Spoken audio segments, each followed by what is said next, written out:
It's Mary Lee Nunley, Facebook Live community. Glad to have you. Here's our guest, Pam Henry. Okay. Good afternoon, everybody. I am so excited that we got this far and we made it happen.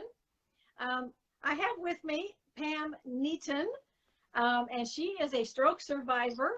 And as I said in the other video that had to be deleted, this Facebook Live is sponsored by Medtronic, and they do a lot of wonderful things with stroke patients. And this particular situation involves the LINQ device. It's spelled LINQ. But first, I want Pam to introduce herself and tell a little bit about her situation with her stroke. And I've got a couple of questions if she doesn't tell everything we want to know. But tell us a little bit about your stroke and how you happen to get on a path to have a LINQ device installed. Well, thank you for having me on the show. It started as a normal day for me. I teach preschool. Nothing was different that morning, didn't feel different at all. Went to work, had my morning class. I was on a Zoom IEP meeting about 11 o'clock.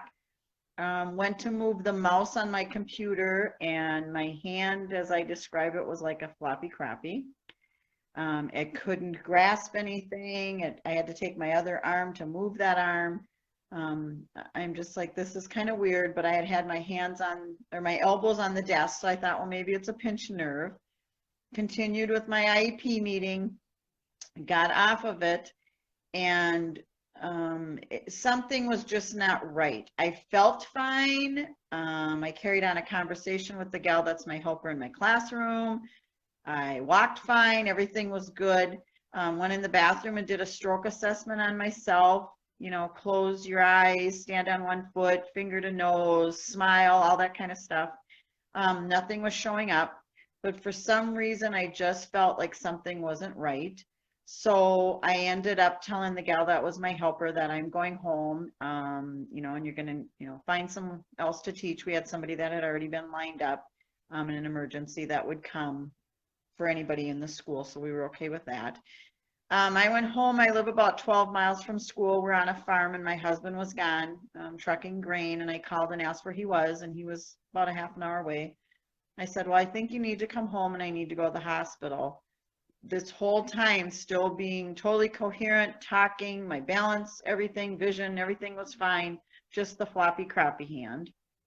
So he came home. I went to our local emergency room.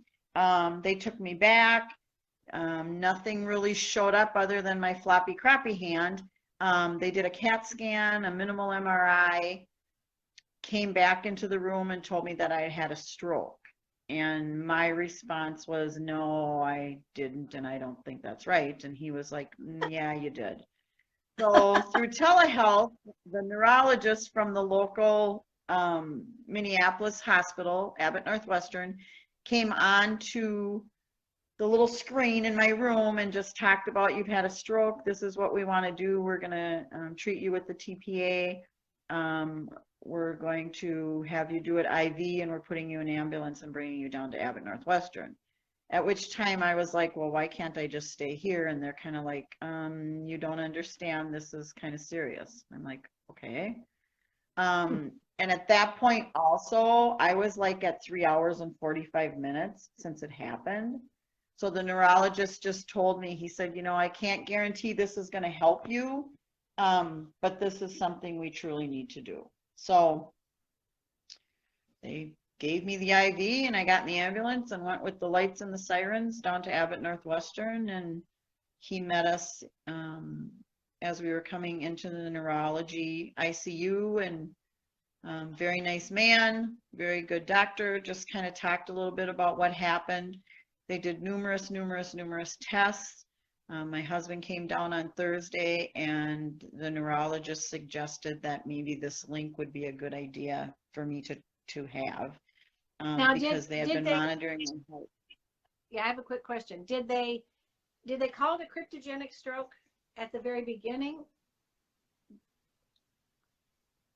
No, they Okay. really didn't per se name it. It was Okay. just you had a stroke, and Okay. it's an Well, unknown origin. unknown origin. Okay. All right. Okay. Yep. Good. Okay.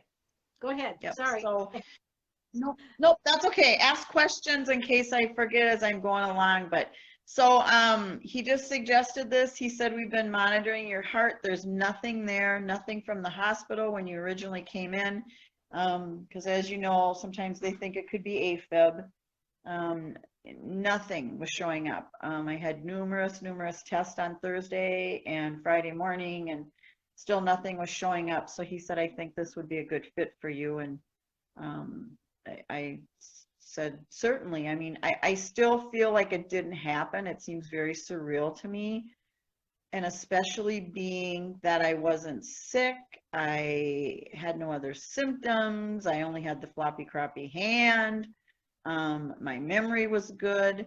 I did take an aspirin at school after I came out of the bathroom and did the stroke assessment. Not thinking it was a stroke, but I don't know why I did that, but I did it anyway. So yeah, and then I just, that Friday, it was a Wednesday that it happened, Wednesday at noon, and Friday about 3 o'clock, I had the link inserted. So. Okay. Talk to us a little bit about what that procedure is like. So it's very easy, very basic, really no pain or anything involved.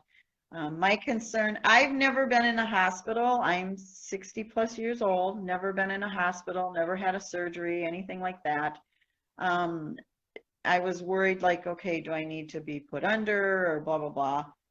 Didn't. They basically just do a local anesthesia right there where they insert it.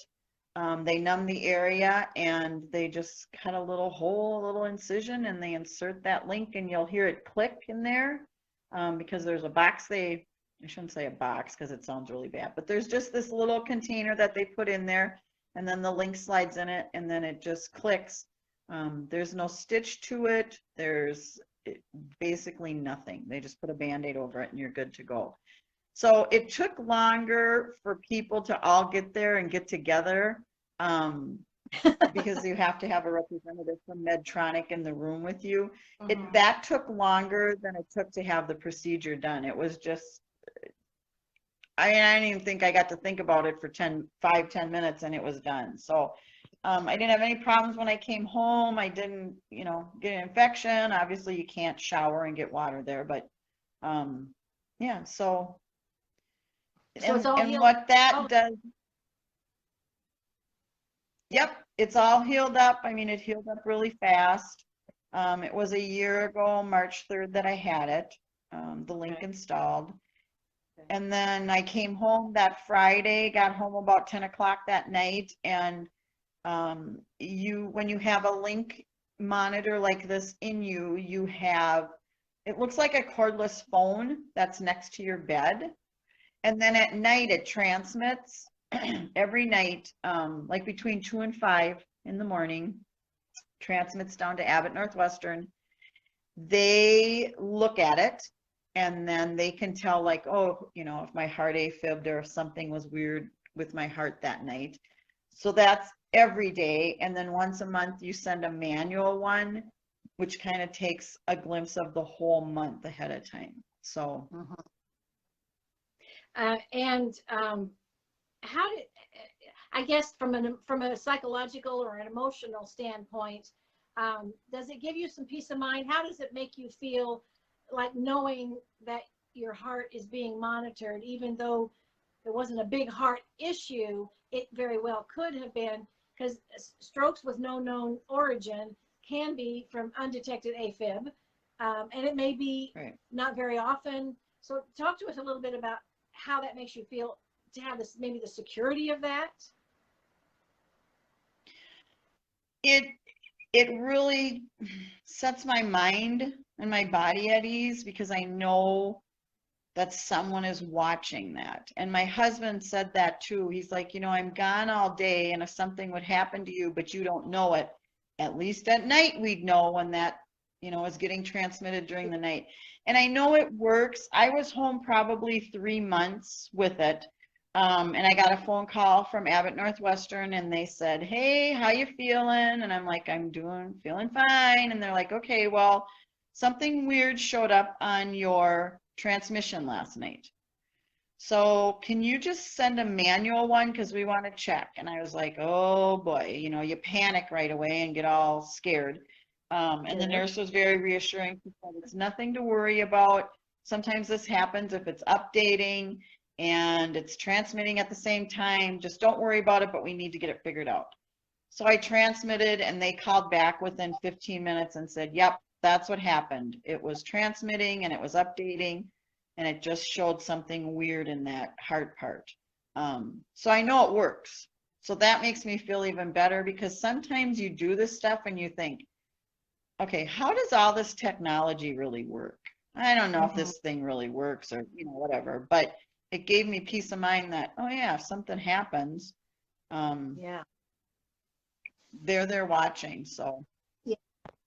One of the other things, and we have I don't have it with me right now, but we have a prototype of the LINQ. And if I were going to describe it, I would say it's about the third, like if you had a ballpoint pen, about a third of the length of a ballpoint pen if it were flattened out. Instead of being round, a little bit flattened. It's just a tiny little thing, and you really can't feel it at all, right? It's under the surface. Is it behind your collarbone? Is it near your collarbone? Yes, it's a little lower than that, but you can feel it in there, but it just feels like, I don't want to say a lump because that's probably not a good description either, but you can feel it in there.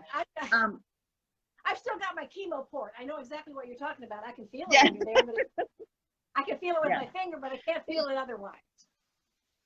Right. And it doesn't bother me. It doesn't hurt. It doesn't interfere with anything. So you really don't know it's there. If we have any stroke survivors watching this, and they have particularly a stroke of, no known origin, would you recommend they at least ask the question about this? What would your advice be to someone, or if they know they've had some AFib, and a stroke, what would your advice be for them to look into it? What would you say?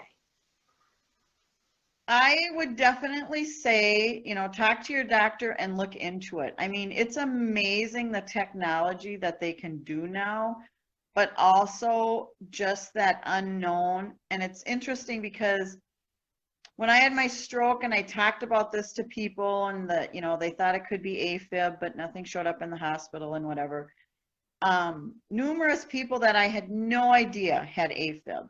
And they were like, "Oh, I have AFib, but the doctors never said anything about this." Well, it might not be a fit for everybody, but I really encourage people to ask because you never know. And this is something that I feel strongly about. I mean, it's really helped me being I had no other issues, and that stroke just really took me by surprise. I look back and I still keep thinking I didn't have a stroke, but obviously I did because everything showed up I did. But so yeah. Well, and the AFib thing is, and I don't know a lot about it. My husband has congestive heart failure besides the stroke, and he has an IED, which is a similar, much larger device doing different things. And some AFib shows up a little bit with him, nothing drastic, but when they show you the chart, it's like, wow, that little thing with the little does look like a phone sitting next to the bed. So the technology is fascinating, and I think if it can give us a better quality of life, and if it can give us peace of mind to know that everything's being monitored, I just think that's terrific for those that need that. I'm not saying everybody needs to run out, but if there's anything with your heart or your stroke of unknown origin, I think it'd be terrific to have at least a consult about it. Right. And I agree because I think it's so important to be your own advocate. And it might not be a good fit for everybody, but in my case, it worked out really well.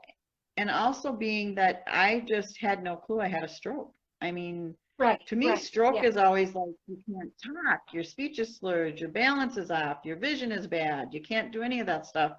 Um, and I just didn't have that. I just had the floppy, crappy hand thing going. And I Right. will say, after they gave me the TPA, it's about a, I don't know, maybe half hour, 40-minute ride to the hospital from where we're at. By the time I got to the hospital, my hand was starting to get back to where it should be. So that TPA did also help that situation. It helped, yeah, it was helped with the resolution of what was going on. Because that, I think that's one of the things, this really isn't in my notes, but this, one of the things that sometimes people will have like a minor stroke, or they'll have a little TIA, and they say, oh, it's there and gone, not knowing that it could be a precursor for something worse. So I think all your decisions were the right ones, and certainly has given you a back to normal quality of life. Correct. I agree with that. And I still feel, I have reminders that I had one. I mean, I have limitations with my hand. I feel like it's not totally all there, but it just could be so much worse. And I was so fortunate to have such great care. You know, I'm just really lucky. I have a cousin that had one 2 weeks after I did, that's younger than I am. And unfortunately, hers did not turn out as well. And she did not have the care that I had. And she lives north, in the northern part of our state. And she just did not have the care I had. So I was very fortunate. Very fortunate. Well, thank you. Oh, I think you've covered it very, very well. I thank you so much for your time. So everybody have a great Monday evening, or whatever time it is you're watching this. And thanks again, Pam. We will see everyone soon.